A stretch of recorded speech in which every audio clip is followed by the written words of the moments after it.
You're listening to the Transport for the North podcast.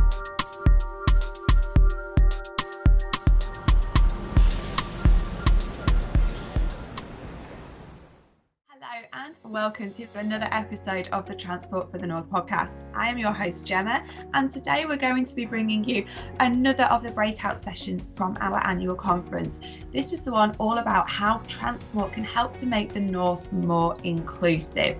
This session was hosted by Rob Parsons of the Northern Agenda, and the panellists were Martin Tugwell, Chief Executive of Transport for the North, Greater Manchester Mayor Andy Burnham, Gemma Tetlow from the Institute for Government, and Arianna Giovannini from De Montfort University. A really important and interesting conversation, so I hope you enjoy it. Hello, and good afternoon, and welcome to this afternoon's breakout session of the Transport for the North annual conference. We're going to be looking at how transport can make the North more inclusive. So I'm Rob Parsons, Northern Agenda for Reach. We've got some great speakers today to tackle an issue that really gets to the heart of the mission for Transport for the North, and I think anyone who's involved in transport policy. So onto the topic at hand. Transport for the North's remit has always been to approach transport investment with regard to outcomes, so job creation, economic growth, not just transport for transport's sake. This includes, from an economic perspective, but also a social perspective, ranging from addressing inequalities to accessibility. What we're looking to explore in this session is the role transport can play in addressing these issues, and hopefully, if Michael Gove is listening in his new office at the Ministry of Levelling Up, Housing and Communities, he might take some of our northern viewpoints on board. So let's introduce our speakers today. Martin Tugwell, who you've heard from already, is the Chief Executive of Transport for the North, and he has 20 years experience in transport and investment senior leadership roles in the public sector. Andy Burnham has been the Mayor of Greater Manchester since 2017 and was recently re-elected to serve until at least 2024. Among his signature policies has been to bring Greater Manchester's buses into public ownership, the only area outside London to have such a system, and he's held a number of key cabinet positions, including Health Secretary and Chief Secretary to the Treasury, and was the former MP for Lee in Greater Manchester. Dr. Gemma Tetlow is Chief Economist at the Institute for Government, working across the Institute's programme areas.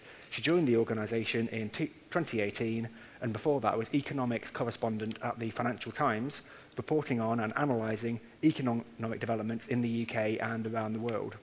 And joining us remotely, I think, is Arianna Giovannini, who is an Associate Professor in Local Politics and Public Policy at De Montfort University. Between July 2019 and February 2020, she was director of the leading northern think tank, IPPR North, on a secondment basis. Her research focuses on territorial and local politics, governance rescaling, devolution and democracy. So, without further ado, why don't we hear from some of our speakers? So, first up is Martin Tugwell, Chief Executive of Transport for the North. Thanks very much. And I'll kind of start off by just kind of doing a bit of a reflection, if you like, on how transport has a key role to play in addressing social inequalities and exclusion. The thing for me about our transport strategy is the focus it needs to have about connecting people and places with services opportunities. And I think we need to keep that very much at the front of our mind, because there are still far too many situations where there's a lack of choice, and that lack of choice might be about the different types of choices available, but it might also be there's no choice because it's not affordable to people. So cost and availability are very much factors in determining whether or not transport and our approach to transport is genuinely helping address matters of social inclusion. That's why the work that we've been doing more recently as TFN around the transport effects of transport-related social exclusion is going to be quite an important input into the refresh that we do later on the strategic transport plan, understanding the issue better than perhaps we've done in the past. And that's linked with the focus that we've had right the way throughout the strategic transport plan, and reinforced again in the Northern Transport Charter that we've launched today, this focus on the user. Why do people need to travel? What is their purpose? We often kind of need to remember that travel is a derived demand. It's done for a reason. And we need to recognise, and we've seen it perhaps accelerated in the last few months, the why we travel constantly changes. So when we're looking at the future, we need to have a way of understanding and recognising that travel behaviours, travel choices will continue to change. And that's again why the future travel scenarios work that we published earlier is so important. We don't know with certainty about the future, but we do have a sense of what are the potential options. And those future travel scenarios, linked with our work on the decarbonisation strategy, allow us to start tapping into some of this agenda, perhaps in ways we haven't before. I suppose the thing that strikes me most is we've got to stop treating users as one homogeneous group. All of us have different characteristics, different reasons as to why we travel, different reasons as to why we choose the way we travel. And we need to be better understanding how those different characteristics influence and shape our travel choices. I remember reading once about a story about how, I think it was in the West Midlands, there was an initiative to encourage a particular community to cycle more. And those promoting the scheme took their approach on cycling and just applied it. They hadn't actually appreciated that the community was one where it wasn't part of your childhood to have a bike and to learn how to ride at an early age. Doesn't mean to say that you can't help them learn that, but you have to understand what the cultural, societal, other factors are influencing these things. And all of that means we've got to be better at using different ways of appraising what is a good solution and what success looks like. It's not just the economy, it's the social, it's the environmental. How do we make use of that in terms of the assessment that we do?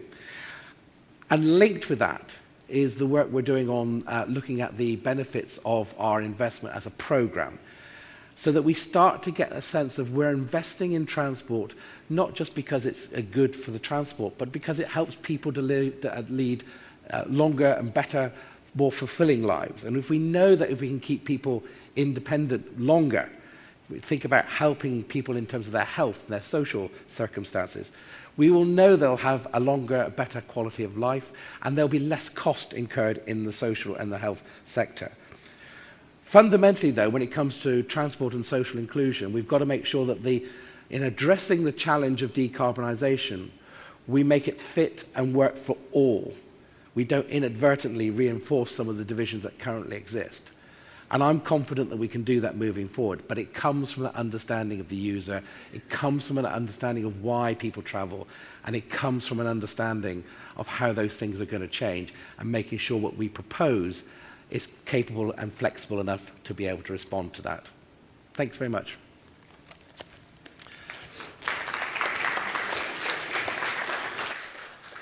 Thank you, Martin. So our next speaker is Andy Burnham, the Mayor of Greater Manchester. Andy, do you want to come up? Afternoon, everybody. I think this is a question that we all need to really focus on relentlessly, because the truth of the matter is transport in the north of England currently isn't an inclusive offer. If people are worried about safety late at night, they may think it's much safer to drive. Reliability can also play on people's minds. You know, can people risk going for the last train at night, or could they be left on a platform? So there's the reliability issue. It's just straightforward access. It's the case that around 60% of our train stations in Greater Manchester do not have step-free access. I did a video recently with a young campaigner from Stockport, Nathaniel, who asked me to come out with him, a disability campaigner, and we met at Reddish North Station early in the morning, where I got off the platform to come and meet him, but he pointed out to me that he asked me to come to that station because if it was him, he wouldn't have been able to get off the train because there was no access from one platform to the other for people with disabilities. And I've tried to say to the rail industry, it has to deal with this with much greater urgency. You know, in this day and age, to say to people with protected characteristics under the Equality Act 2012 that they can't use an essential public service in their community, it's an outrageous state of affairs that we are allowing that to happen. And I've kind of asked my team at TFGM, if all things stay as they are, when will we have all stations step-free access in Greater Manchester? 2070. I mean, it's just not good enough. We're failing a basic inclusion test. And also it's true of buses as well, because disabled people or older people often don't know what will turn up at the bus stop. There's not clarity about the standards when it comes to disability access, or whether, well, there often are not any form of audio-visual announcements on the buses. So there's just basic questions of access that need to be addressed and given much greater prominence in the transport debate. The Access for All programme it feels to me to be a lowly priority within Network Rail. And I've said to them, look, either do it or devolve them, and we will do it. We will find ways of using the assets to raise money to pay for the access improvements. What cannot be acceptable is to leave these assets inaccessible to people living close to them. But the main issue I wanted to address is cost. This is what is making our transport system exclusive rather than inclusive, because it is way too expensive to travel around the north of England right now. The individual modes of transport are too expensive. That journey I took from Manchester Piccadilly to Reddish North, I can't remember, it was about £4 something or other for a 6-minute train journey. Absolutely ridiculous. Trains are too expensive, but obviously buses are way too expensive. I keep making the point that a single bus journey in Greater Manchester and here in Leeds or anywhere in the north can cost over £4, where it's £1.50 capped in London. How can that possibly be fair? How can it be right that public transport is more expensive in the more deprived parts of the country? And actually, if you then not just look at the modes individually, if you then think about travelling across Greater Manchester using the different modes in any given day, because there's no transferability with the tickets, because if you leave the bus and you get on the tram, you're effectively starting a whole new journey, and your other journeys are not visible. You could spend easily £20–30 making multimodal journeys across Greater Manchester in any given day, whereas obviously in London there's a cap on what people can spend. So the cost of public transport is way higher in the north of England than it is in London. And one thing I wanted to say today is, we need to perhaps talk more about this as Transport for the North, rather than always, we do talk about the big infrastructure, and that's important. But I think Tracy was making this point this morning. Focus more on things that actually are people's real experience of the transport system. And I believe we should be saying, if we're to be levelled up with London, which is the promise, we'll level us up by giving us the same bus fares as London, £1.55 per journey in the north of England. That would be a game changer for millions of people across the whole of the north of England. And it would actually be a change that they would realise, they would notice in their lives. So the cost of public transport, in my view, needs to come right down. We're an outlier at the moment. If you look around the world, it's much more expensive to travel by public transport here. It's why the car, for many people across the north, is the preferred option. We should be looking at a much more accessible and inclusive and affordable public transport system. The vision we're developing in Greater Manchester is of a London-style system over bus and tram by 2024, the B network. It will be fully integrated with regards to ticketing. We would have the ambition of London-level fares. And we are now saying to the government, look, work in partnership with us and deliver this. Because if you delivered an inclusive, accessible public transport system of that kind to 2.8 million people, that is tangible evidence of levelling up. That would kind of meet the test of what levelling up should be all about. That is the foundation for a more productive economy. It links our residents to jobs and opportunity if they were to have journeys of that kind. So for us, I suppose in conclusion, we have a Metrolink system, a tram system that we would say has excellent standards of disability access because it's street level or surface level access across the system. It's got all of the spatial arrangements that make it easy to use for disabled people. It is more affordable because we have already introduced a cap on the Metrolink system.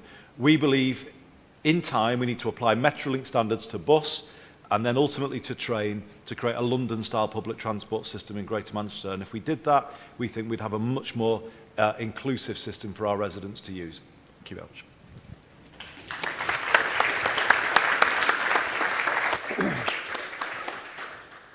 Thank you very much, Andy. So our next speaker is Dr. Gemma Tetlow, who is Chief Economist at the Institute for Government. Gemma. I wanted to make 3 points today. The first is about what do we mean by inclusion. Secondly, questions about future uncertainty. And thirdly, about evaluation. To start on the first one, what do we mean by inclusion? Obviously, we could mean lots of these things, and Andy and Martin have both touched on different aspects of inclusion. But I think even if you'll allow me to sort of focus on economic inclusion, I think there are important questions to be asked about what the objective is and how that influences the sort of transport strategies that we adopt.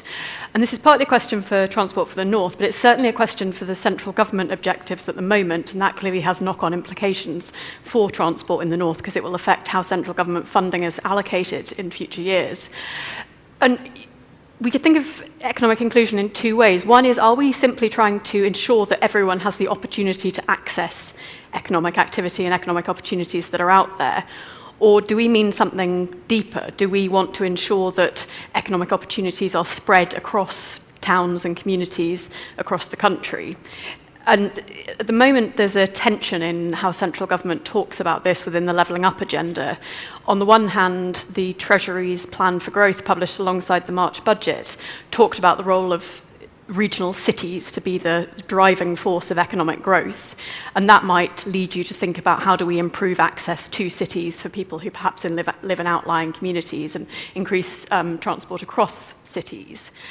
But on the other hand, there have also been statements from the Prime Minister, from Grant Shapps and others, that suggest that actually drawing people out of towns into cities could actually be in itself seen as a bad outcome, that actually we want economic opportunities to be spread across towns. And so we want not only to ensure that people can access economic opportunities in the centre of cities, but actually that those economic opportunities are available in their own local towns. I think answering that question is quite crucial to thinking about what are the optimal transport strategies we should be aiming for, because they would speak to quite different solutions.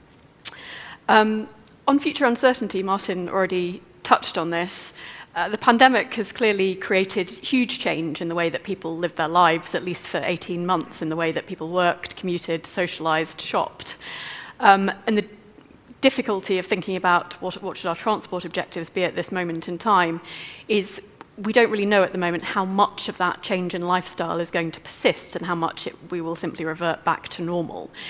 It's always difficult for transport planning because it happens over decades, if not centuries, to sort of think about how do we deal with that uncertainty and how do we plan in the face of that uncertainty. But I think it's probably even more difficult at the moment. And traditional ways of looking at evidence and thinking about the costs and benefits of different possible policies, the sort of traditional benefit-cost ratios tend not to do a terribly good job of factoring in that uncertainty. Whilst business cases might take on board a few different scenarios for the future, sometimes policymakers can get too focused down on the most likely scenario and which option looks best in that circumstance. And I think now more than ever, thinking about which potential transport policies are more robust to potential different states of the world in future will be particularly important.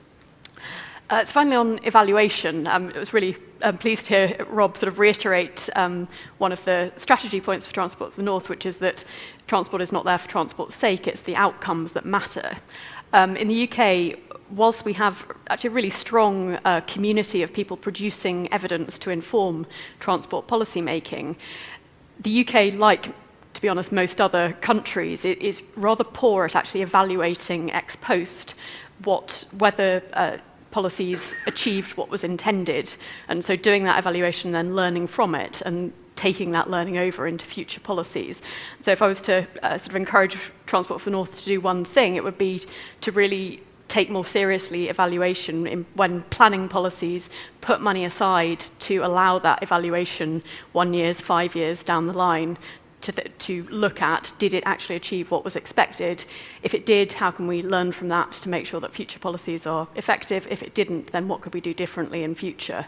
And in part, this is a question for those people implementing policies. It's also something where we certainly at the Institute for Government are encouraging central government to think more about this, because too often money is given to transport projects without that funding for years down the line to actually be able to carry out that evaluation. The money kind of gets cut off once it's implemented.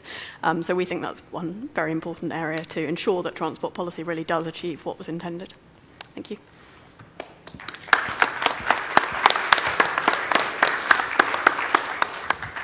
Thank you very much, Gemma. So our final speaker is Arianna Giovannini, who is Associate Professor in Local Politics at De Montfort University in Leicester, who is joining us, I think, remotely. Ah, there she is. Hi, Arianna. And here in the north, there is a clear vision about what needs to be done to build a strong, accessible and sustainable transport network. We've heard like the ideas about what needs to be done. They have been clearly illustrated by other speakers on this panel and across the conference this morning. So certainly there is no shortage of ideas or visions or plans. They are here, they are ready, but what is lacking is the power and funding to make this change happen. And that's why, in my view, real devolution of power and resources, including on transport, should be the top priority right now. Of course, the upcoming and hopefully this time delivered on time levelling up white paper offers a unique opportunity for the government to show its commitment to rebalance the economy and ensure that all communities can prosper. But in particular, since the start of the pandemic, at least, we've seen central government going back into a sort of top-down command and control mode. And beyond rhetoric, the devolution agenda has essentially stalled. And investment seems to be increasingly directed towards certain areas in the north, but certainly not all. And that's why the work of mayors across the north, local leaders across the north, and institutions like Transport for the North is absolutely essential. If central government is not proving particularly prone to listen, then the pressure needs to come from below, from our local and regional institutions, because all people and places across the north deserve a better quality of life and economic and as well as social prospects. And transport is crucial to achieve this. But at this point in time, I think that it is essential to keep pushing for change, for more real devolution from the bottom up, and ensure that the government put this at the core of its levelling up agenda. Thank you very much. So we have got a few minutes now for questions. We'll have a few general questions for our panel here, and then we can take questions from the floor in the time that's remaining. I'll start off with a general question. I mean, I think everyone would agree that transport plays a big role in addressing economic inequalities. But is it the case that if we get transport right in the north, the rest of it falls into place, or are there other things that need to happen as well? You know, devolution of powers and the skills, all these different agendas that we talk about. Where does transport rank in terms of the importance of achieving what we want to achieve? I'll start with you, Martin. Well, undoubtedly, transport is a key part of the solution, but it isn't the only solution. And I think we often talk about a need for a place-based approach, and you only get that by understanding what transport's role is in enabling a much wider agenda to happen at the local level. And I think this is, for me, one of the challenges for the transport profession, which is that we've got to start looking at these issues from the other end of the telescope. Too often we've thought about how do we make the investment, how do we make the justification for the investment in transport? Oh, well, how do we take account of social and environmental aspects as part of that project? I'd much rather we start thinking, what are we trying to achieve for our communities? And what are we trying to achieve in terms of social access, environmental impact? And then challenge ourselves to design the transport solutions that enable that vision to be realized at the local level, led by the local political leaders. Thank you, Martin. Gemma, what's your view on this, transport versus other factors in terms of bridging regional inequalities? Transport's definitely part of the answer. I think typically the one big thing that businesses point to holding back development in the UK is actually a lack of skills rather than transport per se. So I think if I had to pick one, I think skills is probably the priority, and it's been an area of policy that has constantly been rather difficult to get right. The pandemic showed that where you are perhaps doesn't matter as much as we thought it did. Having said that, I think we may well shift back to pre-pandemic ways of being more than I think some of the sort of most ambitious, the world has changed kind of rhetoric might have pointed to. But this is the first time I've been out of London for any kind of work activity for 18 months. And we certainly did find that you could get in touch with people all over the country much more easily than I think perhaps we had realised pre-pandemic. Yeah, absolutely. Andy, you've got a few different levers that you can pull as Greater Manchester Mayor. Which one do you feel you need to pull the hardest to achieve sort of the aims that you want to achieve? Well, it is transport, Rob, without a doubt. I think we can legitimately say that the city region is world class in a number of respects now in terms of its offer, but we can't say that about transport. I think that is the thing that's holding us back. I think it's the weakest part of the city region at the moment, and you can see that in the levels of road congestion, certainly pre-pandemic. I think we had a growing problem with that for the reasons I was saying before. The car is the default option for many people in the city region because of the poor quality of the transport offer. So as I see it right now, I am very focused on skills, important too, don't get me wrong. And I think it was transport and skills that were identified by the Northern Powerhouse Independent Economic Review a number of years ago as the two things that are a drag on the productivity of the North of England economy. So I think they're the twin things that we need to really focus on. But I'm very, very focused on this concept of a London-style public transport system in Greater Manchester, and just again to sort of visualise that for people. If people could imagine using our buses and trams as one system, where the buses perhaps are doing more orbital connections, delivering people to the tram, integrated ticketing, tap in, tap out, a daily cap on what people could spend.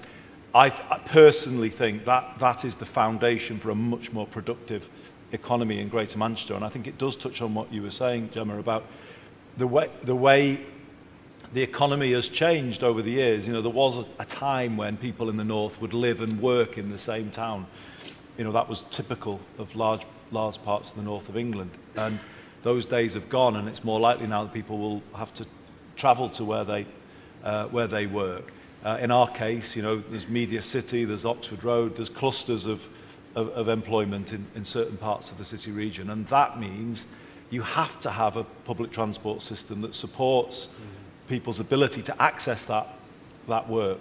It needs to be easy for somebody from Oldham to get to the airport to work, or to get to Media City, and it's not at the moment.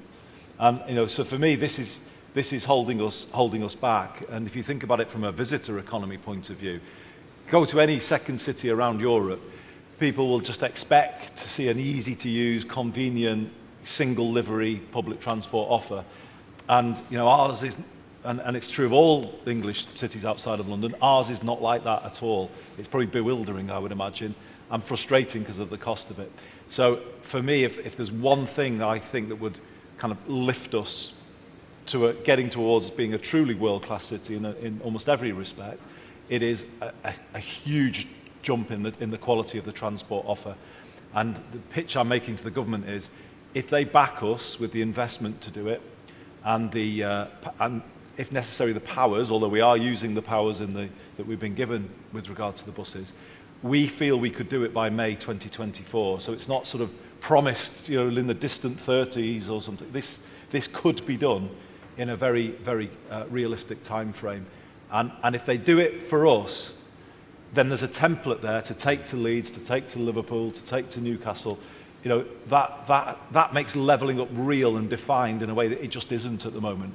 A London-style public transport system with London-level fares for 2.8 million people, that is levelling up. And I think that's why the government should back it, because it's a clear definition of what they say they're trying to achieve. So is it as simple as just, if you bring the buses under public control, if you regulate them, then these improvements that you're seeking, they will happen quite quickly, or are there other factors that will have to work for it to work?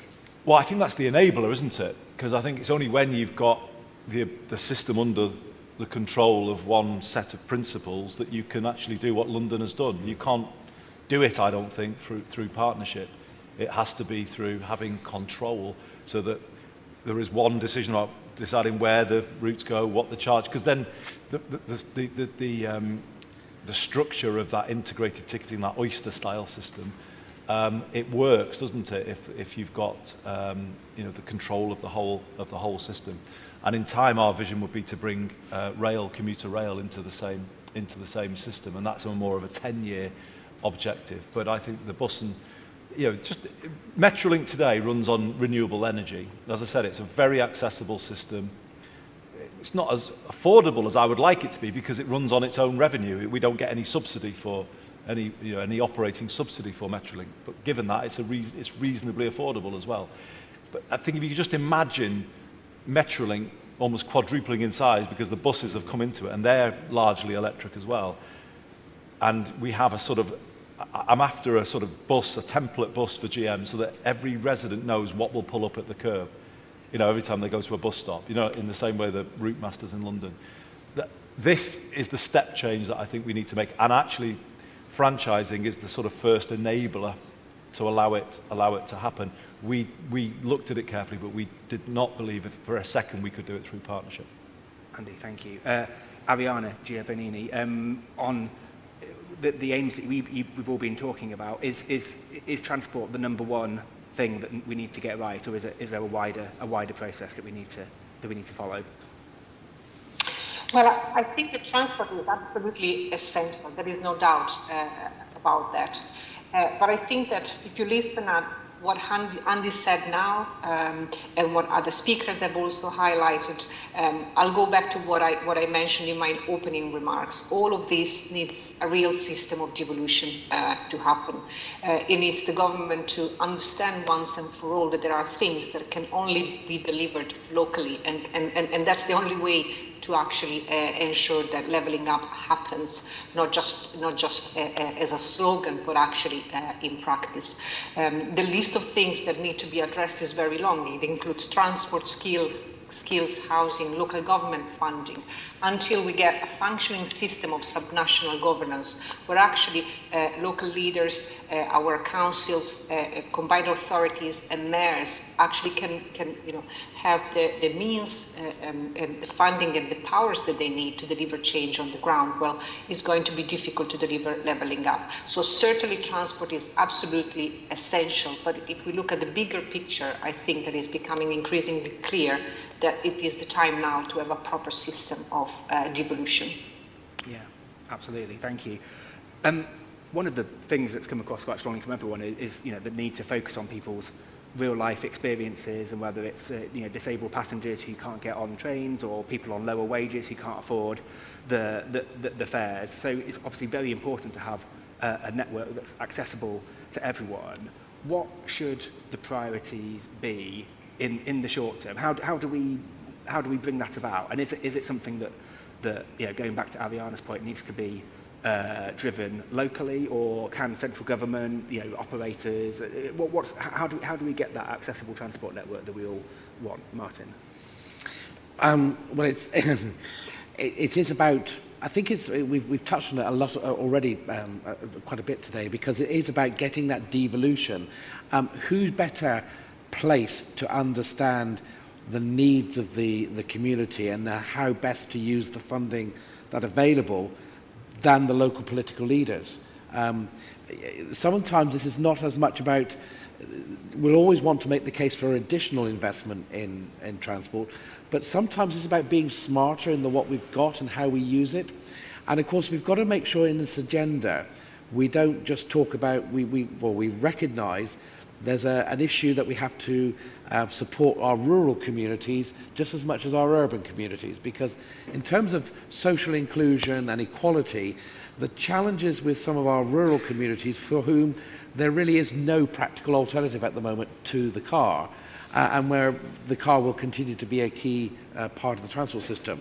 We need to make these solutions work in a decarbonisation strategy. We need those solutions to work for the rural communities just as much as the urban. And again, that reinforces the importance of having devolution. It reinforces the importance of partnership between the political and the public sector leadership and those delivering the services. And I think that's one of the things that we can do at a regional level through Transport for the North, and then work with the leadership provided by the metro mayors and the leaders of the local authorities outside the metro areas to see how we actually realise that potential. Yeah, absolutely. Gemma, what's your view? How do we bring about this accessible transport network that everyone can access and can bring about the greatest gains? There are clearly some aspects of transport policy that do need to be planned at a national level. And actually the UK sort of lacks a national strategy across all modes of transport rather than just having a rail strategy, a road strategy, etc. But I think Martin and Andy are right that many decisions about specific transport policies don't need to be centrally coordinated and can much more effectively be designed by people on the ground closer to where the decisions are being made. So you need that kind of multi-tier decision making essentially.